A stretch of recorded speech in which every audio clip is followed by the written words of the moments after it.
अस्सलाम वालेकुम friends, welcome to my YouTube channel code with Malik Zeeshan. आज की इस वीडियो में हम देखेंगे width and height in CSS.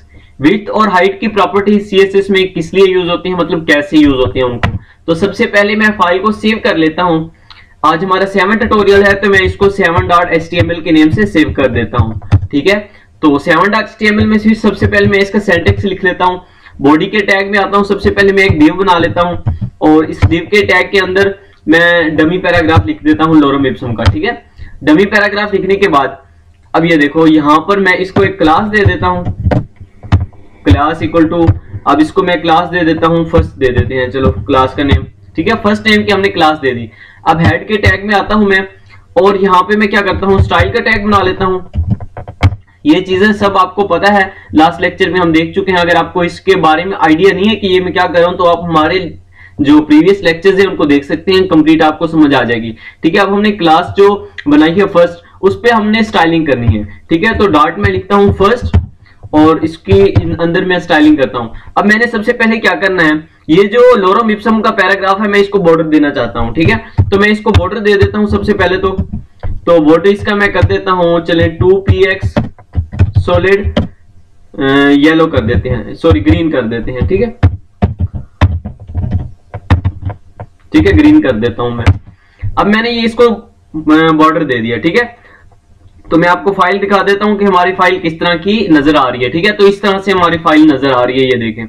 अब हमने देखना है आज विड्थ और हाइट की जो प्रॉपर्टीज है हमारे पास, वो हमने देखी है कि हमने किस तरह से उसको लगाते हैं और किस तरह से हम उसको लगा सकते हैं। ठीक है, तो सबसे पहले तो मैं आपको विड्थ के बारे में बता देता हूं। विड्थ देने के दो तरीके होते हैं, एक आप पिक्सल में दे सकते हैं और दूसरा परसेंटेज में दे सकते हैं। ठीक है, तो मैं सबसे पहले विड्थ जो दे देता हूं वो मैं दे देता हूं पिक्सल में। ठीक है, मैं इसको दे देता हूं 300 पिक्सल। मैंने ये विड्थ दे दी, तो अभी मैं आपको रिफ्रेश करके दिखाता हूं। तो ये 300 पिक्सल यहाँ पे बने, जितनी भी बनेगी वो उसको वहां तक कर देगा। ठीक है, ये देखो यहां तक 300 पिक्सल बनी तो इसने यहां तक कर दी। अब हम पिक्सल में विड्थ को कब यूज करते हैं, हम पिक्सल में विड्थ को तब यूज करते हैं जब हमने किसी भी डिव की विड्थ को फिक्स करना हो। अब मैंने यहाँ पे फिक्स कर दी इसको। अब मैं अगर आपको दिखाऊं तो ये जब हम स्क्रीन को छोटा करेंगे, ये देखो अब यहां तक तो ये सही वर्क कर रही है। जब भी मैं इसको छोटा करूंगा तो ये देखो ये नीचे स्क्रोल बार आ जाएगा। ठीक है, तो ये मैं आपको दिखाता हूं जरा, ये देखो ये नीचे से इसका, मैं इसको छोटा करता हूं तो ये इसके नीचे स्क्रॉल बार आ जाएगा। ये देखो ये आपको स्क्रॉल बार नजर आ रहा है। अगर मैं इसको स्क्रीन को थोड़ा और छोटा करता हूं, ये देखो ये नीचे स्क्रॉल बार आ रहा है। तो हम जब इसको सॉरी पिक्सल में देते हैं तो उससे क्या होता है कि नीचे से स्क्रॉल बार आ जाता है। ठीक है, और जो है हमारी फिक्स्ड हो जाती है। अगर मैं इसको दे देता हूं, फर्ज करते हैं मैं इसको 1300 दे देता हूं पिक्सल। ठीक है, तो इससे क्या होगा, ये स्क्रीन से बहुत बड़ी हो जाएगी और नीचे से स्क्रॉल बार मैं आपको दिखाता हूं।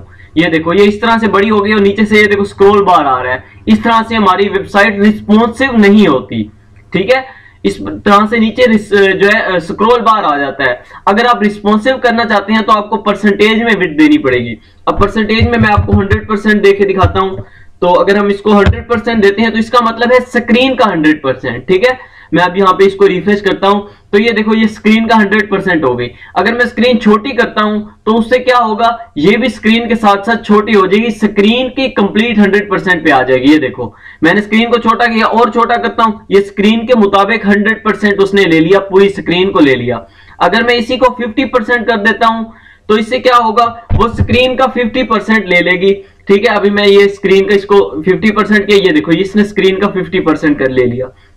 अब मैं अगर स्क्रीन को छोटा करता हूं तो भी वो स्क्रीन जितनी होगी उसका 50% वो ले लेगी। देखो ये स्क्रीन छोटी हुई तो इसने ये स्क्रीन का 50% ले लिया। ठीक है, तो ये इस तरह से इसने वर्क किया। तो हम जो विड्थ होती है उसको हमेशा हमने पिक्सल में भी ले सकते हैं और उसको परसेंटेज में ले सकते हैं, लेकिन अगर आप उसको वेबसाइट को रिस्पॉन्सिव बनाना चाहते हैं तो आपको विड्थ जो है वो परसेंटेज में लेनी पड़ेगी। उसके बाद हमारे पास हाइट होती है, तो हाइट को आप परसेंटेज में नहीं ले सकते। हाइट को लेने के लिए आपको हमेशा से ही उसको पिक्सल में ही देना पड़ेगा। ठीक है, तो मैं हाइट दे देता हूं इसकी, फर्ज करते हैं मैं देता हूं 100 पिक्सल। ठीक है, मैंने हाइट इसकी 100 पिक्सल दे दी, तो मैं इसको रिफ्रेश करता हूं तो ये 100 पिक्सल ले लेगा। ये देखो अब 100 पिक्सल हमारा जो हमने देखो विड्थ भी इसकी फिक्स कर दी और हमने इसकी हाइट भी फिक्स कर दी। तो जब हमने 100 पिक्सल किया ये तो ये बाहर जा रहा है, ठीक है। तो इसकी एक प्रॉपर्टी होती है कि इसके अंदर स्क्रॉल बार आ जाता है विड्थ में और ये अंदर ही रह जाता है। उसकी एक प्रॉपर्टी हम नेक्स्ट वीडियोस में इंशाल्लाह देखेंगे। तो उसके लिए मैं इसको अभी 200 पिक्सल कर देता हूं, ठीक है। तो अभी ये इसके अंदर आ जाएगा, ठीक है। ये देखो ये बॉर्डर के अंदर ही आ गया, ठीक है। इसका एक स्क्रॉल बार करने का भी तरीका होता है, इंशाल्लाह नेक्स्ट वीडियोस में हम देखेंगे। तो ये थी हमारी हाइट और विड्थ की प्रॉपर्टीज, ठीक है। तो आई होप सो कि आपको इसकी कंप्लीट समझ आ चुकी होगी।